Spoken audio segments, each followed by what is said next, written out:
जय हिंद दोस्तों। तो विद्युत मापी यंत्र में जो हम पढ़ रहे थे एनर्जी मीटर, तो एनर्जी मीटर में मैं उसकी स्ट्रक्चर को देख लिया था, उसकी कार्यप्रणाली को देख लिया था इससे पहले की क्लास में, और उसके जो मेन बातें होती हैं तो उसको मैंने देख लिया था। उसमें एनर्जी मीटर में कुछ जो त्रुटियां होती हैं, एरर होते हैं, वो बहुत महत्वपूर्ण होते हैं। जो अभी इससे पहले आपने देखा कहीं उससे भी ज़्यादा महत्वपूर्ण इसमें है इसके एरर, इसकी त्रुटियां। तो उन त्रुटियों के बारे में हमको देखना है और दो नए यहाँ पास मेजरिंग इंस्ट्रूमेंट को हमको आज पढ़ना है। तो आज का मेरा रहेगा उसमें त्रुटि देखेंगे जो हमने एनर्जी मीटर पढ़ा, और दो दूसरे नए यहाँ पास इंस्ट्रूमेंट को पढ़ना है। तो एनर्जी मीटर में हम उसको देख लेते हैं, एक बार डायग्राम से देखते हैं और उसको पूरा कवर करते हैं। तो उसमें एक छोटी सी गलती हो गई थी, तो उस गलती को यहाँ पास आप सुधारने की कोशिश करेंगे मेरे साथ साथ, क्योंकि गलती एक्चुअली में मैंने किया। तो उस गलती को आप थोड़ा सुधारने का प्रयास करेंगे। जो उसका डायग्राम में प्रेशर कॉइल होता है, जो इसके डायग्राम में प्रेशर कॉइल होता है, एक्चुअली में वो उसके लिम्ब में होता है। कहाँ होता है? उसके लिम्ब में होता है। इसको लिम्ब बोलते हैं, जो बीच वाला भाग है। और मैंने कहाँ लगा दिया? कोर पे लगा दिया। तो वहाँ पास थोड़ी सी गड़बड़ी थी, उसको आपको सुधारना है। यहाँ पास ज्वेल हो गया। यहाँ मैंने लगाया था एल्युमिनियम की डिस्क को लगाया था, तो एल्युमिनियम की डिस्क यहाँ पास ये कुछ इस प्रकार से थी।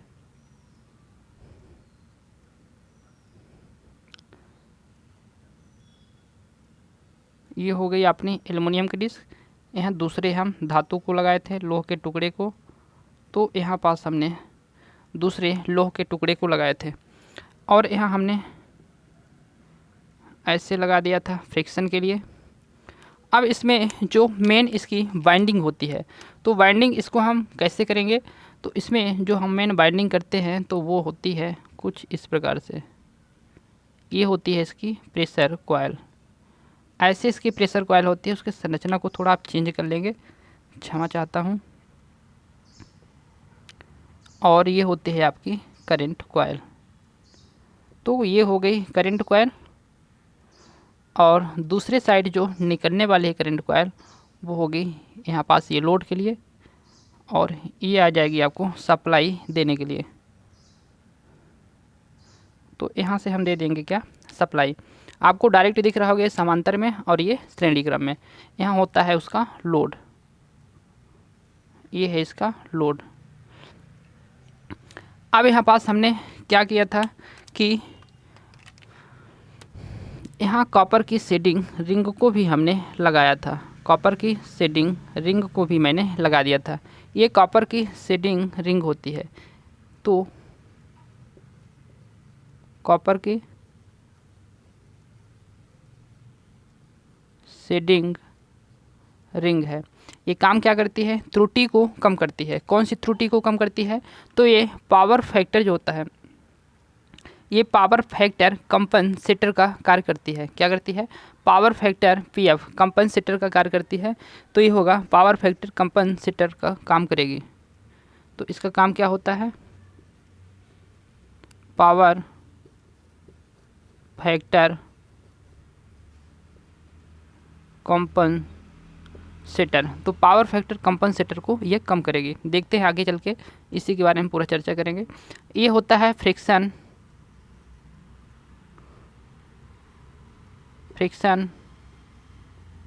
कंपनसेटर।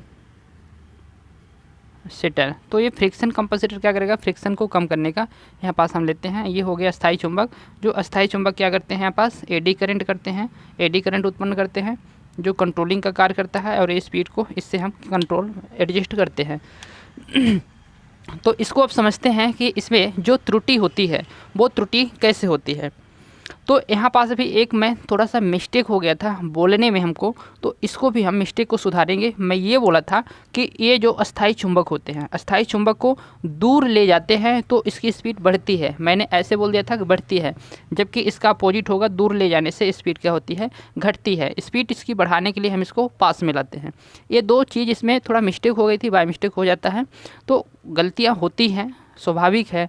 तो यहाँ पास ये गलती हो गई थी एक डायग्राम को मैंने, और दूसरी चीज़ यहाँ पास इसको। तो अब चलिए स्टार्ट करते हैं कि इसकी जो त्रुटि होती है, तो पहली त्रुटि इसमें क्या होती है, इसके हम त्रुटि को देखेंगे। बाकी पूरी चीज़ तो मैंने समझ लिया था। तो इसकी त्रुटि को हम देखेंगे। पहली कला त्रुटि। कला त्रुटि मतलब फेज इरर। तो यहाँ पास फेज इरर क्या होगा, तो फेज इरर का यहाँ पास ये मतलब हुआ कि हमारा जब यहाँ हम लगाते हैं लोड को, यहाँ हम लोड को लगाते हैं, तो लोड वो हमारा हो सकता है इंडक्टिव हो सकता है, कैपेसिटिव हो सकता है, रेजिस्टिव लोड हो सकता है। ठीक है, जब यहाँ हम इंडक्टिव लोड को लगाते हैं तो इंडक्टिव लोड आप बताइए कभी पावर को खर्च करता है, कभी भी वो पावर को खर्च नहीं करता। और ना ही कैपेसिटिव लोड ही पावर को खर्च करता, वो पावर का व्यय नहीं करता है। करता कौन है, वो प्रतिरोध जो होता है रेजिस्टिव सर्किट, वो पावर का खर्च करता है। तो यहाँ हमने यदि टेस्टिंग के दौरान यहाँ पास हम क्या लगाए, इंडक्टिव लोड को लगाते हैं, तो इंडक्टिव लोड को लगाएंगे तो ये क्या करता है, इंडक्टिव लोड के लगाने से यह पावर का खर्च करता है। तो फिर ये तो गलत बात हुई। तो ये पावर का खर्च कैसे करता है, इंडक्टिव लोड को लगाने से। तो होता ये है यहाँ पास कि जो एक कॉइल होती है, प्रेशर कॉइल होती है, तो प्रेशर कॉइल यहाँ पास होगी,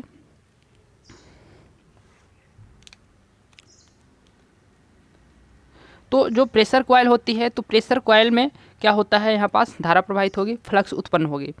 तो धारा प्रवाहित होगी, जो फ्लक्स उत्पन्न होगी, तो यहाँ पास जो हम अप्लाई करते हैं वोल्टेज, वो वोल्टेज जो होता है, और यहाँ जो फ्लक्स उत्पन्न होती है, इन दोनों में मैग्नेटिक फ्लक्स उत्पन्न होती है। एक तो शंट मैग्नेट बोले थे और एक सीरीज मैग्नेट बोले थे। जो शंट मैग्नेट है, तो शंट मैग्नेट और वोल्टेज के बीच में यदि 90 डिग्री का कोण नहीं बन पाता, यदि 90 डिग्री का कोण नहीं बन पाता, तो होता क्या है कि ये जो एल्युमिनियम की डिस्क हमने लगाया है, यह एल्युमिनियम की डिस्क घूमती रहती है। ये क्या करती है, घूमती रहती है। तो घूमेगी, तो यहाँ पास ये पूरा हमारा लगा है, और इधर लगे हैं हमारे मैकेनिज्म, जो व्हील लगी होती है, पहिए लगी होती हैं, तो ये पहिए से कनेक्ट होता है। तो ये पहिया भी क्या, घूमते रहता है। तो ये एल्युमिनियम की डिस्क जब घूमती है, तो यहाँ रीडिंग फालतू में जुड़ती जाती है, ऐड होती जाती है। ऐड मतलब इंटीग्रल, मतलब समाकलन क्या होता है, पूरा जोड़ती जाता है। तो ये घूमता है, तो इससे हमारे जो रीडिंग है तो वो व्यर्थ में जुड़ती जाती है। तो इसको हम बोलें क्या कि यह फेज एरर होता है। ठीक है, फेज एरर हो गया, तो भाई इसका तो हम उपचार भी करेंगे। फेज एरर हो गया तो इसका हम उपचार भी करेंगे। तो इसको हम ठीक कैसे करते हैं, तो इसको ठीक करने के लिए हम करते यूँ हैं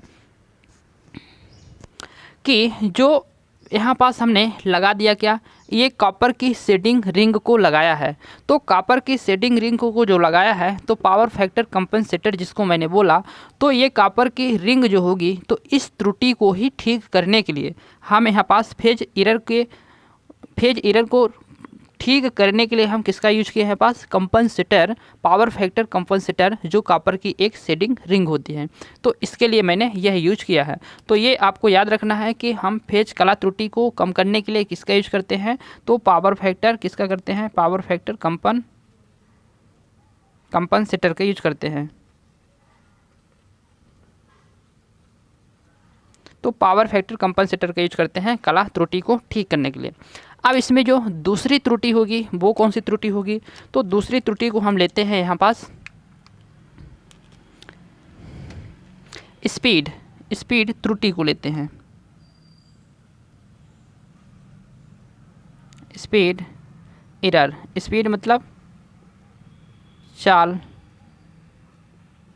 त्रुटि। तो चाल त्रुटि कैसे होती है, तो ये चाल त्रुटि होती यूँ ऐसे है कि जितने नियतांक के लिए, इसका हम ले लेते हैं कि यह है जो हमारा व्हील है, पहिया है, तो इसको हम फिक्स कर देते हैं कि 1000 आरपीएम घूमेगा, तो हम यूँ समझेंगे कि इसने 1 यूनिट खर्च कर लिया, कितने में, 1 घंटे में। ये हमारा एक नियतांक है, इसको मैंने फिक्स करके रख दिया। अब होता ये है कि जब यहाँ पास लोड हम चेंज करते हैं, यानी रेजिस्टिव लोड को जब हम लगाते हैं, तो इसकी स्पीड जो 1000 घूमने पर 1 घंटा में 1 यूनिट बनाती थी, तो वह स्पीड क्या होगी, यदि रेजिस्टिव लोड को हम लगाते हैं यहाँ पास, तो वो स्पीड कम ज़्यादा हो जाती है। जो नियतांक था, कांस्टेंट था, उस कांस्टेंट से यह स्पीड क्या हो जाती है, कम ज़्यादा हो जाती है। तो फिर यह क्या करेगी, वहाँ पास त्रुटि उत्पन्न करेगी, एरर उत्पन्न करेगी। तो इसके लिए भी हमने उपाय ढूंढा है। तो यह होता है स्पीड त्रुटि, कहें तो चाल त्रुटि। तो इस चाल त्रुटि को हम ठीक करने के लिए क्या करते हैं, इसकी भाई स्पीड तो ही हमको एडजस्ट करना है, इसके स्पीड को ही हम एडजस्ट करते हैं। तो इसके स्पीड को हम एडजस्ट करने के लिए क्या करते हैं कि यहाँ पास ये जो चुंबक होते हैं, ये चुंबक जो है अस्थाई चुंबक हैं, तो ये अस्थाई चुंबक को हम बाहर की ओर, यानी बाहर की ओर या फिर इसके केंद्र की ओर हम इसको आगे पीछे खिसकाते हैं, इसके आगे पीछे खिसकाते हैं। तो ऐसे में हमारी स्पीड जो त्रुटि है वो कम हो जाती है, यानी ठीक हो जाती है। कम होने का मतलब ठीक हो जाती है। तो यदि इस जो अस्थाई चुंबक होते हैं, तो इस अस्थाई चुंबक को हमने क्या बोला, ब्रेक मैग्नेट। ये ब्रेकिंग का भी कार्य करते हैं, ब्रेक लगाते हैं। तो ये जो ब्रेक मैग्नेट है, तो इसको यदि हम बाहर की ओर खींचते हैं, तो इसकी स्पीड में क्या होगी, इसकी स्पीड में कमी होगी। और इसको जब हम केंद्र की ओर लाते हैं, यानी अंदर की ओर लाते हैं दोनों को, तो यह क्या होती है, अंदर की ओर लाएंगे तो स्पीड में वृद्धि होगी। तो ऐसे में हम क्या करते हैं, इसके स्पीड को हम कंट्रोल करते हैं, इसके स्पीड के जो त्रुटि होती है उस त्रुटि को हम ठीक करते हैं। अब इसमें हम तीसरा, हाँ, इसके उपाय के लिए मैंने क्या किया, इसके उपाय के लिए हमने यहाँ पास मैग्नेट को परिवर्तित किया है, मतलब ये अस्थाई चुंबक को हमने परिवर्तित किया है, अस्थाई चुंबक को परिवर्तित किया। तो इसके लिए हमने अस्थाई चुंबक को परिवर्तित किया। अब इसमें हम नेक्स्ट त्रुटि को देखते हैं, जो होगी हमारी तीसरी त्रुटि। तीसरी त्रुटि होगी तो घर्षण, घर्षण यानी फ्रिक्शन। तो फ्रिक्शन एरर होता है, घर्षण त्रुटि फ्रिक्शन एरर। तो ये फ्रिक्शन एरर क्या होता है, देखिए कोई चीज़ यहाँ पास घूमने वाली जब चीज़ है, तो ये क्या है, एल्युमिनियम की यहाँ पास ये जो डिस्क है, तो ये डिस्क किस में लगी है, एक शाफ्ट में लगी है। और एक शाफ्ट जो होगी इसका जो बिंदु होगा, तो ये घूमने वाला बिंदु है। तो यहाँ पास ज्वेल हम बेरिंग लगाए हैं, ज्वेल बेरिंग। तो यहाँ पास ज्वेल बेरिंग जो हम रत्नित बेरिंग को लगाया है, तो ज्वेल बेरिंग के सहारे ये टिका है और इसी के सहारे ये घूमता है। तो यह ऐसा चीज़ है कि जो घूम रहा है उसके घूमने का यदि इसका सरफेस टेंशन है, मतलब सरफेस इसका टच कर रहा है, तो वह घर्षण तो होगा, और घर्षण होगा तो जितनी स्पीड एक आदर्श आइडल स्पीड होनी चाहिए उसके स्पीड को यह कम करेगा। तो ऐसे में यह पावर की हानि करेगा, पावर का लॉस करेगा, पावर का खपत करेगा। तो इससे हमारी क्या होगी, त्रुटि होगी। तो फिर इस त्रुटि को हमको ठीक भी करना होगा। तो इससे यह त्रुटि होती है, घर्षण का मतलब जहाँ जिससे ये टिका हुआ भाग है वहाँ पास ये घर्षण करेगा, उससे यह त्रुटि होगी, पावर की खपत करेगा। तो इस त्रुटि को हम ठीक करने के लिए क्या करते हैं, तो फ्रिक्शन त्रुटि को ठीक करने के लिए हम फ्रिक्शन कंपनसेटर का यूज करते हैं। यहाँ पास हम कॉपर के रिंग को डाल देते हैं। तो कॉपर के रिंग डाल देने से क्या होगा, यह हमारा ठीक हो जाएगा। ये जो फ्रिक्शन त्रुटि है, जो रुक रहा था, अवरोध उत्पन्न कर रहा था बेरिंग, तो उसको क्या होगा, उसको हमको थोड़ा बाहर से लगा कर क्या फ्लक्स वगैरह देकर उसको हमको घुमाना पड़ेगा, उसकी स्पीड को वृद्धि करना पड़ेगा। तो रिंग को लगा देंगे, इसमें फ्लक्स इंड्यूस होगा और ये क्या करेगा, उसकी स्पीड को बढ़ाएगा। तो ऐसे में सीधा सा आपको शॉर्ट में समझना है कि जो घर्षण त्रुटि होती है उस त्रुटि को ठीक करने के लिए हम फ्रिक्शन कंपनसेटर का यूज़ करते हैं। बस सीधी सी बात, आपको इतना ही याद रखना है यहाँ पास।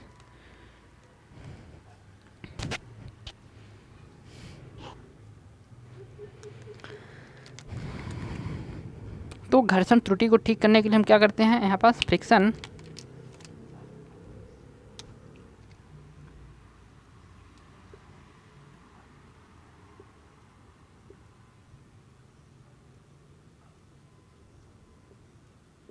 फ्रिक्शन कंपनसेटर का यूज करते हैं। ये वाले भाग को हम क्या बोलेंगे, लिम्ब बोलेंगे या फिर लेग बोलेंगे। जो कॉपर की शेडिंग रिंग है ये कहाँ लगी है, लिम्ब पर लगी है या फिर लेग पर लगी है। अब इसमें हम नेक्स्ट देखते हैं कि अगला क्या होता है इसमें त्रुटि। तो अगली जो त्रुटि है ये 4th नंबर की त्रुटि है। ये क्या है, वेरी मोस्ट है। ये क्या है, ये वेरी मोस्ट है। एक बार नहीं कई बार रिपीट किया गया है इसको। तो यहाँ पास जो अगली त्रुटि होगी वो होगी क्रीपिंग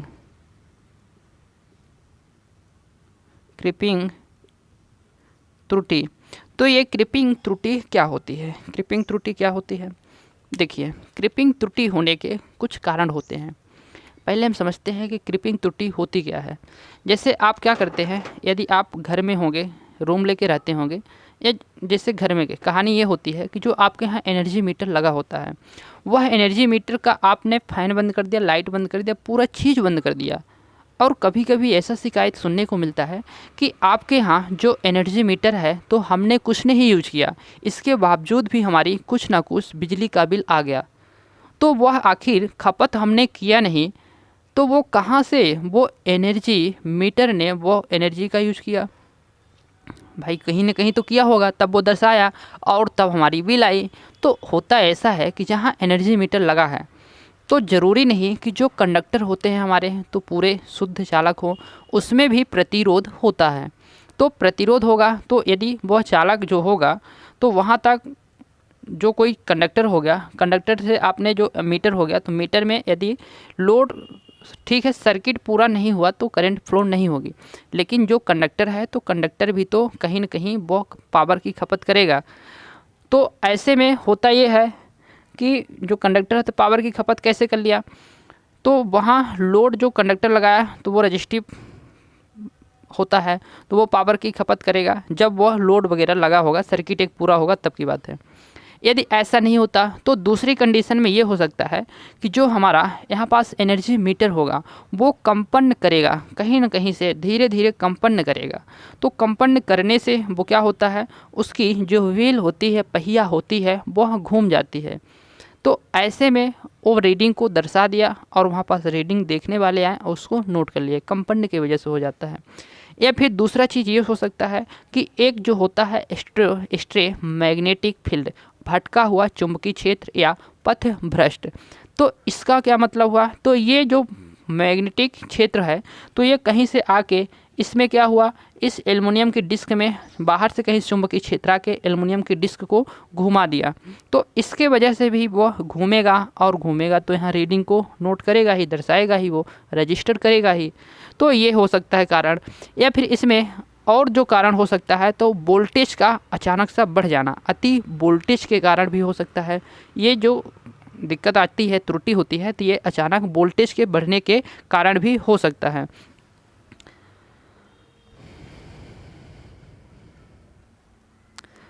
या फिर इसमें चौथा कारण ये हो सकता है कि अपर्याप्त घर्षण आपूर्ति। तो अपर्याप्त घर्षण आपूर्ति ये भी एक कारण हो सकता है कि यहाँ पास जो घर्षण होता है तो वो जितना उसको रोकने के लिए, इसके रोकने के लिए जो होता है एक घर्षण लगना चाहिए, वो घर्षण नहीं लग रहा। तो नहीं लगेगा घर्षण तो ये ऑलरेडी अपने से घूम जाएगा, जब घूम जाएगा तो वहाँ फिर रजिस्टर हो जाएगा। तो अपर्याप्त क्या होगा, यहाँ पास घर्षण क्षतिपूर्ति होगी, तो फिर इसके वजह से भी यहाँ पास ये दिक्कत हो सकती है। तो ये ऐसे इस तरह से प्रॉब्लम आती है। तो इसके उपाय के लिए किया क्या गया कि भाई ये दिक्कत है तो इसके उपाय के लिए हम क्या करें, कैसे इसका निपटारा किया गया। तो इसका निपटारा यूँ ऐसे किया गया कि जो हमारा यहाँ पास क्या है, ये दो अस्थाई चुंबक हैं, इनमें जो पोल बंड हैं, एक एन और एस पोल बनते हैं। तो एन और एस से क्या होती है, चुंबकीय बल रेखाएं निकलती हैं। यहाँ एन बन रहा है यहाँ पास, और यहाँ पास क्या बन रहा है, एस बन रहा है। तो ये यहाँ पास चुंबक हैं, चुंबकीय बल रेखाएं एन और एस बन रही है। तो इसके जस्ट सामने जो एल्युमिनियम की डिस्क है, तो यहाँ पास हम क्या कर दिए, यहाँ पास छिद्र कर दिए, होल कर दिए। तो जब यहाँ छिद्र कर देंगे, दोनों ओर होल कर देंगे, तो चुंबकीय बल रेखाएं गुजरने वाली यहाँ से आएंगी, यहाँ से गुजरेंगी। तो फिर ये एल्युमिनियम की जो डिस्क घूम रही थी तो यह नहीं घूमेगी। अब ऐसे होल कर देने से यह एल्युमिनियम की डिस्क उसको क्रॉस करेगी और सीधे ही निकल जाएगी। तो एन से एस की ओर अपनी जब पूर्ण करेगी एक मार्ग, काल्पनिक मार्ग, तो वो फिर घूमना बंद कर देगी। तो क्रीपिंग त्रुटि में हम कम करने के लिए यह एल्युमिनियम की डिस्क में दो हम छिद्र करते हैं दोनों ओर, जिससे यह क्रीपिंग त्रुटि हमारी समाप्त हो जाती है। तो क्रीपिंग त्रुटि को हम कम करने के लिए ब्रेक मैग्नेट में के जो संपर्क में होता है, ब्रेक मैग्नेट के संपर्क में क्या उसके सीधे ही समांतर में उसके सीधे ही क्या करते हैं, जो एल्युमिनियम की डिस्क होते हैं पास छिद्र कर देते हैं, इससे हमारा त्रुटि समाप्त हो जाता है। तो ये 4 प्रकार की त्रुटि हम यहाँ पास एनर्जी मीटर में पढ़ते हैं। अब ये हुआ हमारा एनर्जी मीटर समाप्त। अब यहाँ एनर्जी मीटर ये हमने किया कैसे समाप्त, सिंगल फेज को एनर्जी मीटर को हमने किया समाप्त। अब जो बहुकला मापी जो होता है, मतलब सिंगल फेज के अलावा 3 फेज जो एनर्जी मीटर होता है, तो उसको हम कैसे बनाएंगे, उसको हमको कुछ करने की ज़रूरत नहीं है। मैंने फर्स्ट पढ़ लिया, यानी वो सेकंड भी पढ़ लिया। उसको हम ऐसे समझते हैं कि जो सिंगल फेज के अलावा जो 3 फेज एनर्जी मीटर होता है, तो उस एनर्जी मीटर को हम क्या करते हैं कि एक वैज्ञानिक ने अपने सिद्धांत को इस प्रकार से प्रतिपादित किया। जो वैज्ञानिक हैं वो हैं ब्लोंडेल। तो पहले हम देखेंगे कि जो 3 फेज बहु मापी ऊर्जा मीटर या ऊर्जा मापी, तो बहुमापी पॉलीफेज बहुकला ऊर्जा मापी या ऊर्जा मीटर। तो बहुकला मतलब पॉलीफेज, यानी एक फेज से ज़्यादा वाले फेज को हम कैसे मेजर करेंगे। ये तो सिंगल फेज की हमने प्रोसेस बता दिया भाई कि अभी तक हमने प्रेशर और करंट 2 ही फेज दिया, 3 फेज भी अपने होता है, तो उसके लिए हम कैसे करेंगे। तो उसके लिए हमको करना कुछ नहीं है, बस उसको एनर्जी मीटर की संख्या को हमको बढ़ा देना है। कैसे, तो ऐसे बढ़ा देंगे कि 3 फेज है तो 3 ठो, नहीं ऐसे नहीं। इसी के लिए क्या किए, ये जो ब्लेंडल हैं, तो इन्होंने एक सिद्धांत दिया। तो ब्लेंडल ने बोला कि जब आप एनर्जी मीटर की संख्या को आप बढ़ाना चाहते हैं, तो एक काम कीजिए, मैं एक जो फार्मूला देता हूं उसकी सहायता से आपने यहाँ पास कर लेंगे तो आपका पूरा काम हो जाएगा। तो यहाँ पास n-1 ये ब्लोंडेल्स, तो ब्लोंडेल्स ने इन्होंने एक सूत्र दिया n-1। तो ये क्या बोला कि यदि आप चाहे वाट मीटर बनाएं, वाट मीटर या ऊर्जा मीटर, तो वाट मीटर हो या ऊर्जा मीटर हो,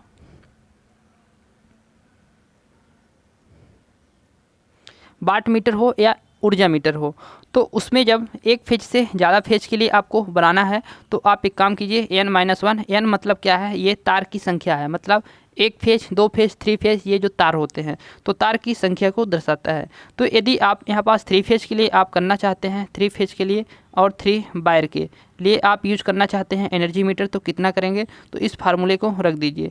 तो इस फार्मूले को रखने से आपको क्या पता चला कि n कितना है 3 फेज के, 3 फेज के लिए है, तो n माइनस यहाँ पास रखेंगे 1, तो n-1 बराबर होगा 2 होगा।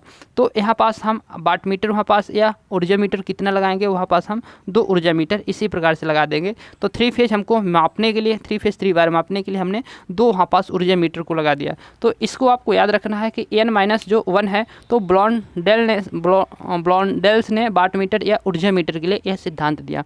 तो इस सिद्धांत को फॉलो करते हुए हम इस तरह से बहुमापी और सिंगल मापी बना सकते हैं।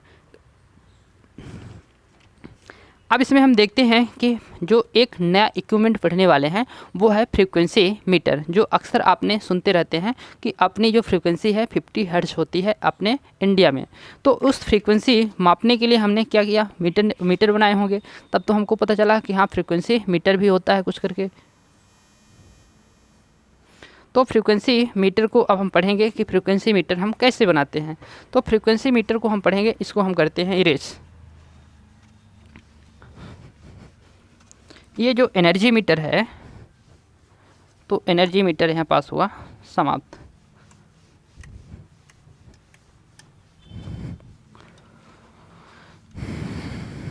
अब आते हैं हम फ्रीक्वेंसी मीटर पर, एक नया यंत्र पढ़ते हैं फ्रीक्वेंसी मीटर।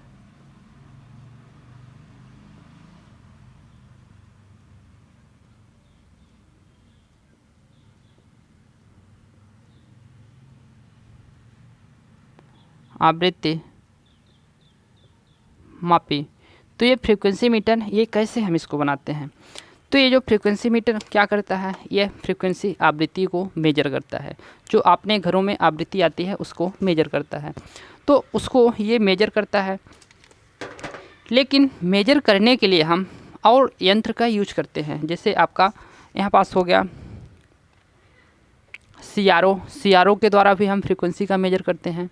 बीन ब्रिज के द्वारा भी हम फ्रीक्वेंसी का मेजर करते हैं, परंतु फ्रीक्वेंसी मीटर जो है तो उसके द्वारा भी फ्रीक्वेंसी का मेजर करते हैं।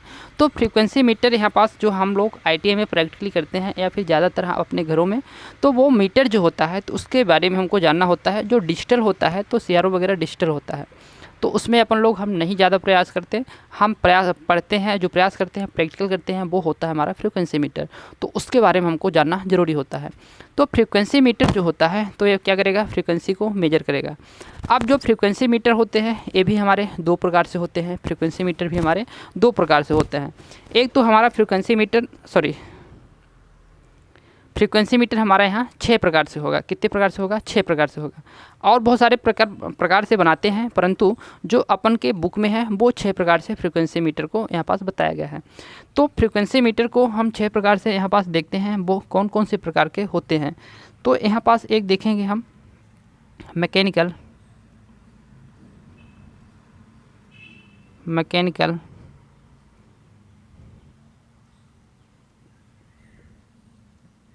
Resonance type frequency meter. Mechanical हो गया, तो दूसरा हम पढ़ेंगे इलेक्ट्रिकल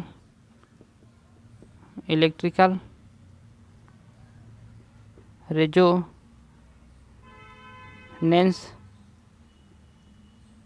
टाइप फ्रीक्वेंसी मीटर। तीसरा जो हम पढ़ेंगे डायनेमोमीटर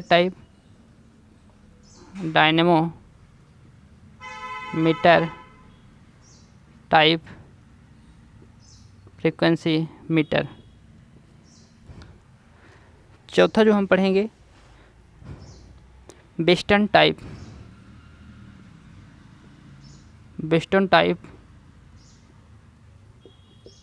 फ्रीक्वेंसी मीटर। पाँचवा जो हम पढ़ेंगे तो यहाँ पास सेचुरेबल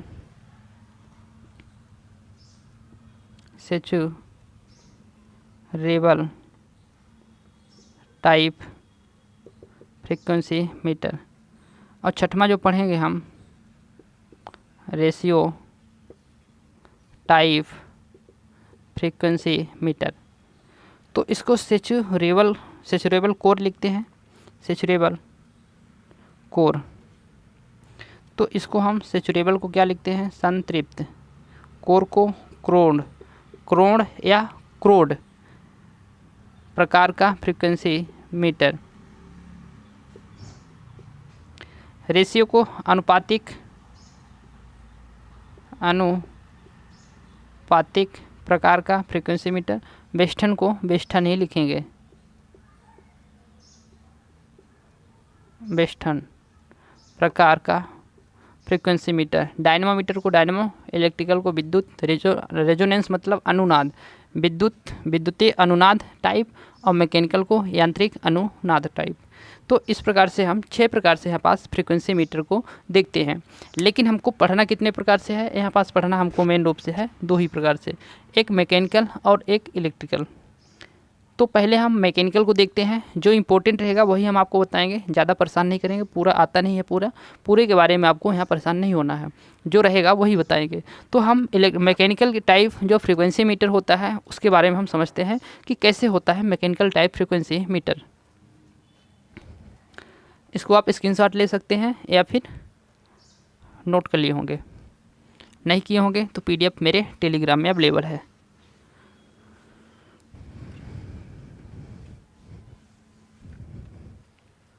तो मैकेनिकल टाइप हम फ्रीक्वेंसी मीटर को समझते हैं कि ये कैसे होता है। तो मैकेनिकल टाइप फ्रीक्वेंसी मीटर को ही हम क्या बोलते हैं, रीड टाइप फ्रीक्वेंसी मीटर। तो रीड टाइप फ्रीक्वेंसी मीटर इसी को बोलते हैं। इसमें हम करते क्या है कि इसमें हम लेते हैं क्या, पटलित कोर को लेते हैं। तो इसमें हम पटलित कोर को लेंगे,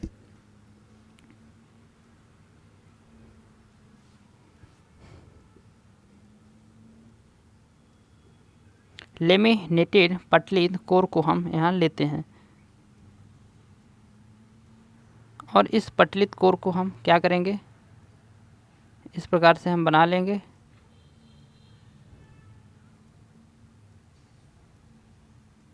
ये हो गया हमारे पास पतलित कोर। इसी प्रकार से पतलित कोर की संख्या क्या होती है, बहुत ज़्यादा होती है। तो पतलित कोर की संख्या यहाँ पास बहुत ज़्यादा होती है और ये भी कैसे होते हैं, कुछ इस प्रकार से हमारे बने होते हैं। तो ये हो गया पतलित कोर। अब इस पतलित कोर में हम क्या करते हैं, कॉपर की वायर को लपेटते हैं। तो इसमें हम कॉपर की वायर को लपेटेंगे तो यहाँ से कुछ हमारा कॉपर का वायर ऐसे चला जाएगा, घूम के आएगा तो फिर हमारा कुछ इस प्रकार से चला आएगा, फिर से घूम के आएगा इधर तो हमारा कुछ इस प्रकार से चला आएगा और फिर से घूम के आएगा तो हमारा यहाँ पास हमको मिल जाएगा। तो 2 फेज हमने सप्लाई दे दिया।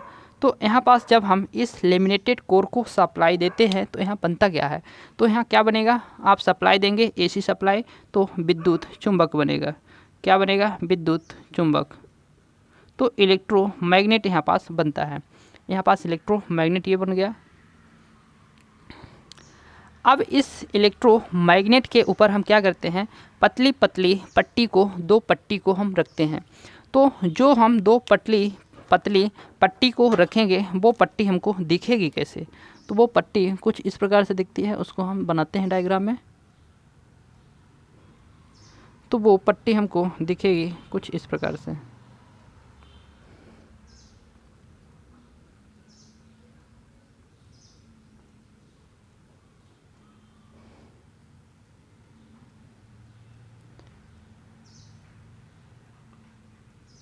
तो ये पट्टी हमको दिख रही है, कुछ ऐसे करके ऐसे लगी हुई है।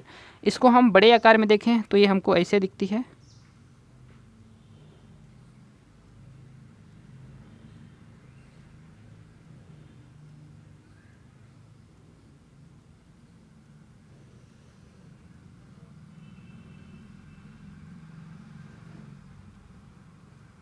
तो कुछ हमको इस प्रकार से दिखती है कि उधर साइड से लगी हुई है और यहाँ पास क्या किया गया है, 2 ऐसे नट वगैरह से लगे कसे होते हैं तो ये चिपका हुआ होता है इससे। तो इस प्रकार से इसको हमने बना दिया। अब ये जो पट्टी होती है तो इस पट्टी की जो मोटाई होगी तो वो मोटाई कितना होती है, तो इस पट्टी की मोटाई होगी 0.5 mm होगी। इस पट्टी की जो हम चौड़ाई की बात करें तो वह 4 से 5 mm होगी। इस पट्टी की जो चौड़ाई होती है वो 4 से 5 mm होती है। इस पट्टी को हमने क्या किया, लगा दिया। अब यहाँ पास पट्टी को लगा दिया तो ये जो पट्टी होती है तो इसी प्रकार से पट्टी हम क्या करते हैं, एक लाइन से इस मैग्नेट पर लगा देते हैं। अब ये मैग्नेट पर हम लगाते हैं तो यहाँ से हमने क्या किया, AC सप्लाई यहाँ से दिया। तो AC सप्लाई हमको देने पर क्या होगा, ये पट्टी क्या होगी, यहाँ पास चुंबक बनेगा और इस चुंबक को ये पट्टी क्या करेगी, आकर्षित करेगी और आकर्षित करके वो चिपका लेगी।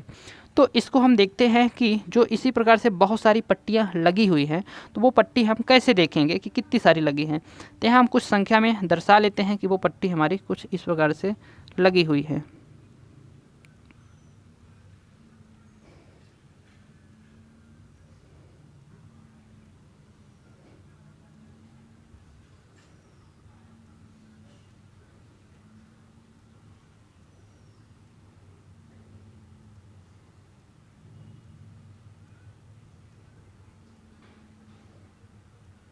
इस प्रकार से हम पट्टी को क्या किए, बना लिए।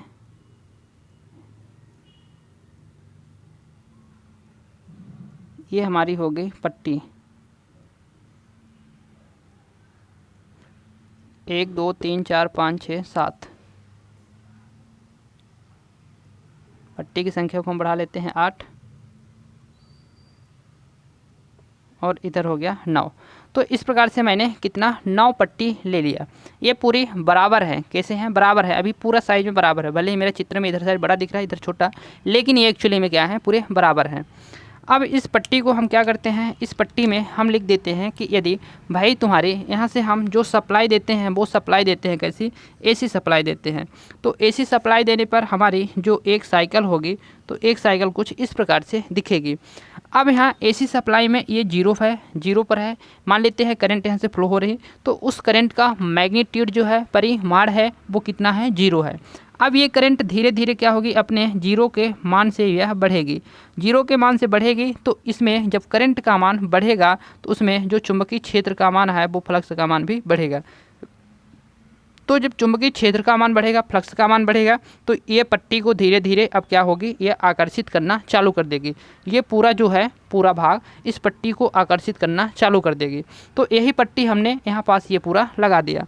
तो ये पट्टी को हम गौर करते हैं कि ये पट्टी क्या कर रही है, आकर्षित करना इसको चालू कर रही। तो ये वाली पट्टी हम लेते हैं कि आकर्षित करना इसको क्या कर रही, चालू कर रही। कब, जब यहाँ पास धारा का मान बढ़ता है।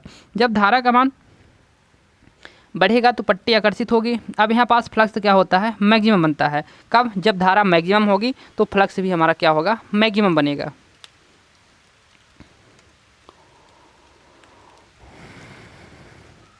तो ये जब फ्लक्स मैक्सिमम बनेगा तो ये जो पट्टी है तो बिल्कुल ये क्या होगी, चिपक जाएगी। इससे क्या होगी, चिपक जाएगी, क्योंकि वहाँ पास स्ट्रांग चुंबक बन रहा है।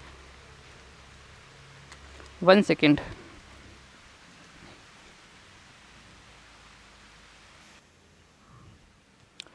तो मैं क्या बताया कि यहाँ पास जब फ्लक्स मैक्सिमम बनेगा तो ये पट्टी क्या होगी, फट से इसको पकड़ लेगी, चिपका लेगी। तो यहाँ जो इसकी हम देखें कि एक साइकिल ये हो गई। अब इसी प्रकार से आपको पता है कि 1 सेकंड में कितनी ये साइकिल जाती है। तो फ्रीक्वेंसी जो होती है तो 1 सेकंड में 50 हर्ट्ज, ये मतलब 50 साइकिल ये जाती है इसी प्रकार से। तो यह है 1 सेकंड में कितनी बार पकड़ेगी, एक बार यहाँ पकड़ रही है, जब इसका मान ज़्यादा हुआ तो पकड़ रही, फिर जब ये क्या होगा, स्लोप नीचे उतरेगा तो देखेंगे कि इसका फिर से धारा का मान 0 हो गया, फिर से पट्टी छोड़ देगी और ऊपर आ जाएगी। अब देखेंगे निगेटिव की ओर फिर से इसका मान बढ़ रहा है तो फ्लक्स का मान बढ़ेगा और फिर से ये पकड़ लेगी और फिर से यहाँ जब धारा ऐसे होगी तो यहाँ पास 0 हो जाएगी। तो मतलब 1 सेकंड में 2 बार पकड़ रही पट्टी और छोड़ रही पट्टी। तो इस प्रकार से जब 1 सेकंड में 2 बार पकड़ रही छोड़ रही तो 50 सेकंड में 100 बार होगा। 50 बार पकड़ेगी और 100 बार पकड़ेगी, 100 बार छोड़ेगी। 100 बार पकड़ेगी और 100 बार छोड़ेगी 1 सेकंड में। तो ऐसे में हम देखेंगे कि उसका दोगुना हो गया। इसकी जो चक्कर प्रति साइकिल का जो एक आवृत्ति है तो वो क्या हो गई, इसकी दोगुना हो गई। तो इसको हम ऐसे बोलेंगे कि यदि मान लीजिए जो फ्रीक्वेंसी को मैच कर लेगा, यहाँ पास जो चुंबक बन रहा हम सप्लाई दे रहे हैं तो वो चुंबक यहाँ पास कितना हो रहा है, 50 हर्ट्ज पर इसका एक मान लेते हैं 50 हर्ट्ज पर यह वर्की करता है। तो इसको हम नेचुरल इसकी फ्रीक्वेंसी को मान लेते हैं कि यह इसकी प्राकृतिक फ्रीक्वेंसी है कि 50 हर्ट्ज पर यह क्या करेगा, 50 हर्ट्ज पर यह वर्क ही करता है। तो इसकी यह नेचुरल फ्रीक्वेंसी हम मान लेंगे। अब यहाँ पास देखते हैं कि ये वाला जो पट्टी है हमारा, तो ये कितना 50 हर्ट्ज पर ये पूरा कार्य कर रहा है। अब ये 50 के बाद यहाँ पास जो ये वाली पट्टी है तो 50 के बाद हमारा 50.5, ये वाला 50 पॉइंट कितना 51 हो जाएगा और ये वाली हमारी होगी 51.5 और ये वाला हो जाएगा हमारा 52 हो जाएगा। मतलब 5-5 फ्रीक्वेंसी के अंतराल में हम रखे हैं। तो जो मैकेनिकल टाइप फ्रीक्वेंसी मीटर होता है ये क्या करता है, यह 37 से 53 तक 37 हर्ट्ज से 53 हर्ट्ज तक की फ्रीक्वेंसी को यह मापने के लिए सक्षम होते हैं, या इसको हम ऐसे डिजाइन करते हैं। 1 सेकेंड।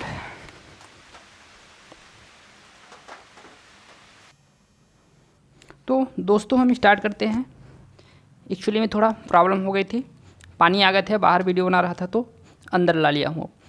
तो इसमें मैं बात कर रहा था कि इसकी जो फ्रीक्वेंसी होती है, ये जो मापने की इसके पास पावर होती है वो कितना 47 हर्ट्ज से 53 हर्ट्ज तक की यह फ्रीक्वेंसी को मेजर कर सकता है।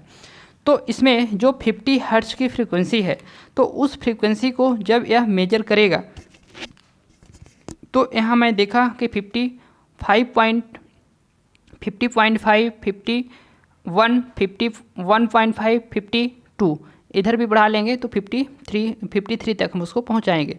और इधर भी हम जब बढ़ाते हैं तो ये कितना हो जाएगा, ये हो जाएगा 49.5, ये हो जाएगा 49 हो जाएगा और ये हो जाएगा 49 के बाद 48.5, ये हो जाएगा 48 8, इधर 47 तक आ जाएगा।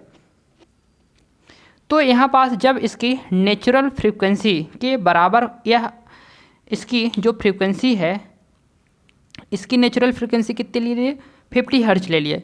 तो जब नेचुरल फ्रीक्वेंसी के बराबर जिस हम सप्लाई की फ्रीक्वेंसी को मेजर करेंगे तो उसके बराबर यदि आ जाती है तो वह फ्रीक्वेंसी फिर जो ये पट्टी है, तो ये पट्टी क्या करेगी, हाई उच्च मान से, उच्च आयाम से वो क्या करेगी, दोलन करने लगेगी, उच्च आयाम से दोलन करने लगेगी। जैसे आप उच्च आयाम का मतलब समझ रहे हैं, जैसे एक कोई झूला हो गया, झूला स्विंग, या तो इसको आप ले लीजिए, तो यह मान लीजिए फ्रीक्वेंसी इसकी नहीं अभी मैच कर रही, तो वो कितना कर रही, ऐसे ऐसे घूम रही, थोड़ा थोड़ा घूम रही, कितनी है अभी 47 पर है।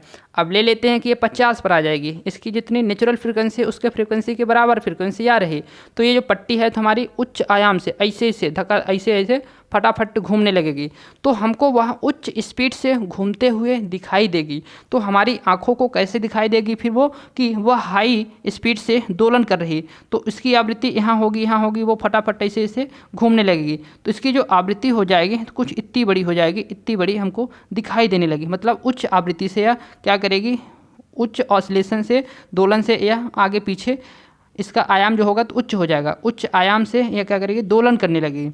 और जिसकी फ्रीक्वेंसी नहीं मैच कर रही तो वो उससे कम ही आयाम से दोलन करेगी, जिसकी और नहीं मैच कर रही तो और उससे कम, जिसकी और नहीं कर रही तो वो इससे करके वो थोड़ा थोड़ा करने लगेगी।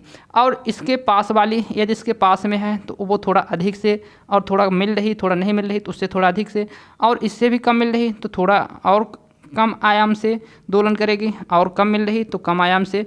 इसी प्रकार से जिसकी आयाम नेचुरल फ्रीक्वेंसी के, जिसकी फ्रीक्वेंसी नेचुरल फ्रीक्वेंसी के बराबर हो जाएगी तो वह हाई उच्च आयाम से ऑसिलेशन दोलन करना चालू कर देगी। तो ऐसे में चालू कर देगी मतलब एक बार पकड़ेगी एक बार छोड़ेगी, तो ऐसे 50 सेकंड में कितनी बार, 100 बार करेगी। तो इसकी क्या होती है, इसकी दुगना होती है। तो इसकी जो रीड है, चक्र है, तो कंपन करने की जो आवृत्ति है वो क्या होगी, रीड की दुगना होगी। ये होती है रीड, इसमें हमने रीड यूज किया है, इसको रीड बोलेंगे। ये क्या है, ये रीड है, तो रीड को यह क्या करेगी, रीड की दोगुना करेगी, क्या, ऑसिलेशन, इसलिए इसको हम क्या बोल दिए हैं, रीड इसमें यूज किए हैं, इसलिए इसको हम रीड बोल दिए हैं। तो रीड की क्या करेगी, दुगुना करेगी। तो इस प्रकार से यह फ्रीक्वेंसी मीटर जो होता है मैकेनिकल रेजोनेंट टाइप मीटर होता है, तो ऐसे काम करता है। अब जो दूसरा हो गया, तो इसमें आपको बस यही समझना था इसमें क्या इंपॉर्टेंट है, इसकी लंबाई चौड़ाई या मोटाई देख सकते हैं, या तो फिर आपको पता है कि फ्रीक्वेंसी जो अपने इंडिया में ज़्यादा एग्जाम में पूछे कितनी हर्ज होती है, 50 हर्ज होती है, अमेरिका में 60 हर्ज होती है, ऐसे करके, और कितना मेजर के लिए मैकेनिकल वाला कितना कैपेबल होता है, वो 47 से 53 तक हर्ज तक कैपेबल होता है। और इसकी थोड़ा बहुत ये तो समझ गए होंगे वर्किंग प्रोसेस कैसे होती है, इस पर ज़्यादा कुछ इंपॉर्टेंट रहता नहीं है। ओके, तो फ्रीक्वेंसी मीटर हम यहाँ पास ये मैकेनिकल टाइप को देख लिए हैं। तो मैकेनिकल टाइप बस यहाँ पास इंपॉर्टेंट है। इसके बाद हम देखते हैं पावर फैक्टर मीटर। तो पावर फैक्टर भी आप नाम सुने होंगे। पावर फैक्टर क्या होता है, ये दो राशियों के बीच का एंगल होता है। तो यहाँ पास हम देखेंगे कि पावर फैक्टर मीटर क्या होता है और पावर फैक्टर मीटर क्या करता है। तो पावर फैक्टर मीटर क्या करेगा, पावर फैक्टर को ही मेजर करेगा, ये तो जाहिर सी बात है। तो पावर फैक्टर मीटर क्या करेगा, पावर फैक्टर को ही मेजर करेगा। तो पावर फैक्टर मीटर को हम देखते हैं कि यह कैसे कार्य करता है।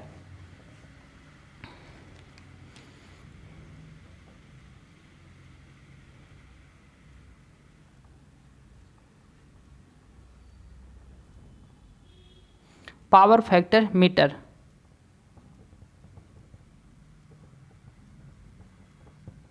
शक्ति गुणांक मापी। तो शक्ति गुणांक मापी पावर फैक्टर मीटर ये क्या करते हैं। तो ये पावर फैक्टर मीटर की जो संरचना होती है, तो सबसे पहले बताएं कि संरचना वाट मीटर के समान ही होती है। पावर फैक्टर मीटर की जो संरचना होती है वाट मीटर के समान ही होती है। हम ऐसा क्यों बोल रहे हैं, क्योंकि वाट मीटर में हम देखे थे कि करंट कॉइल और क्या किए थे, प्रेशर कॉइल का यूज किए थे। तो यहाँ पास भी हम करंट कॉइल और प्रेशर कॉइल का यूज करेंगे, लेकिन इसमें थोड़ी सी डिज़ाइन बदल जाएगी। वैसे ही रहेगा तो फिर उसी को हम यूज कर लेंगे पावर फैक्टर वाट मीटर की तरह। तो कहने के लिए है कि उसके समान ही इसकी संरचना है, मिलती जुलती है। वाकई में वह एक्यूरेट उसी जैसे नहीं होती है। ये सही बात है। उसमें हम current coil pressure coil use किए थे, इसमें भी हम current coil pressure coil use करेंगे, लेकिन इसमें थोड़ा जो उसकी रखने की तरीके हैं वो अलग हो जाएंगे। तो यहाँ पास हम देखेंगे कि पावर फैक्टर मीटर ये कैसे होते हैं। तो यहाँ पावर फैक्टर मीटर जो होता है तो दो प्रकार से होता है। पहला तो हो गया हमारा डायनमोमीटर टाइप, और जो दूसरा हो गया यहाँ पास मूविंग आयरन टाइप। तो dynamometer type power factor meter होता है,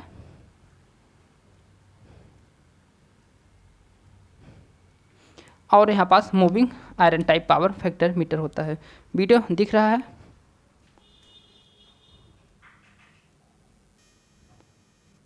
ओके, वीडियो दिख रहा। तो यहाँ पास हम पावर फैक्टर मीटर कितने प्रकार से पढ़ते हैं? दो प्रकार से, dynamo meter type power factor meter. Frequency meter भी ऐसे ही लिखे थे, और यहाँ पास हम पावर फैक्टर मीटर भी ऐसे ही लिख दे रहे हैं, तो उसमें आप डाउट मत होइएगा।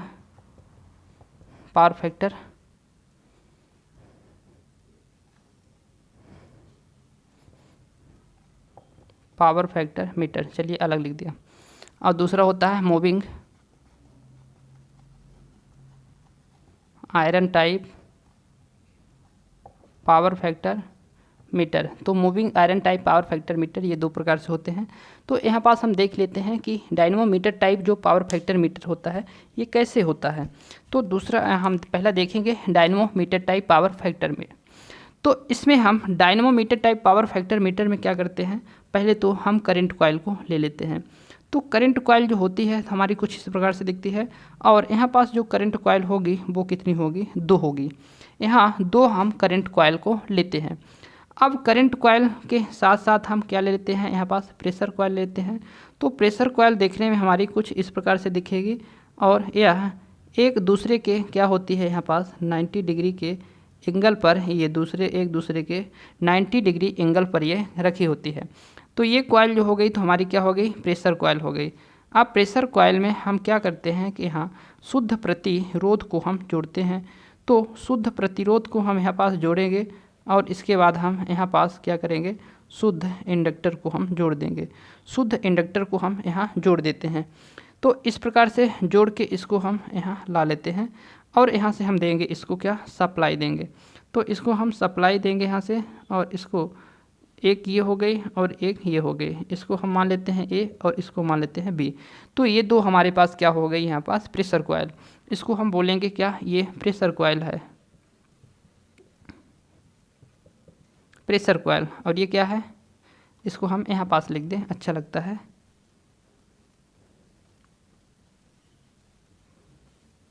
Current coil. तो ये हो गई करंट कॉइल। करंट कॉइल का कनेक्शन जो होता है तो कुछ इस प्रकार से करते हैं, और ये हो गया हमारा करंट कॉइल।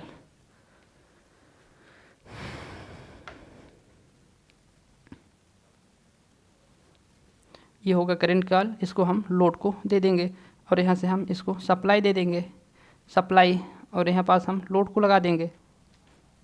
तो हमको कैसे दिख रहा? ये दोनों समांतर में दिख रहा, और ये बिल्कुल ही श्रेणी क्रम में दिख रहा।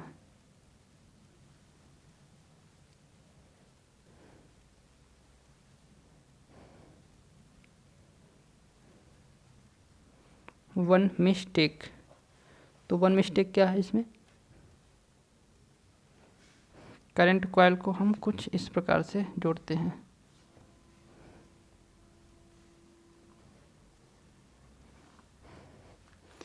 ऐसे जोड़ेंगे तो कोई दिक्कत।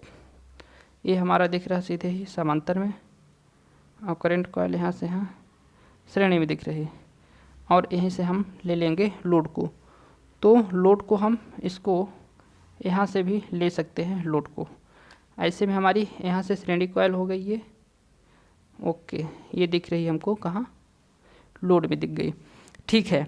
तो यहाँ पास हम करंट कॉइल और प्रेशर कॉइल ले लिए। यहाँ पास से एक जब हम रेखा को खींचते हैं यहाँ से इस प्रकार से कुछ रेखा, तो ये फाई एंगल से क्या होती है? झुकी होती है।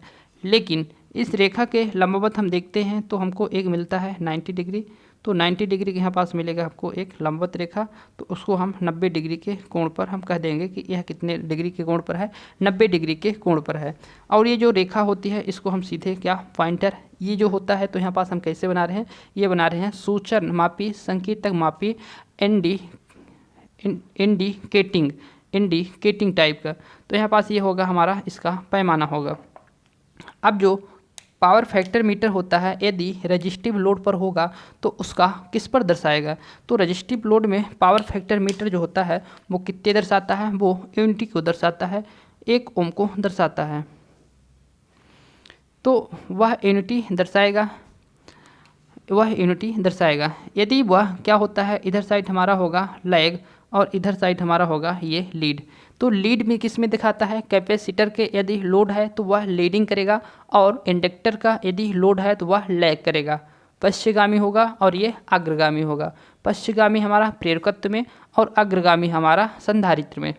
तो यहाँ पास हम देखेंगे कि 0.9 पर हो गया, 0.8 पर हो गया, 0.7 पर हो गया, इसी प्रकार से यह बढ़ता जाएगा, 0 तक चला जाएगा।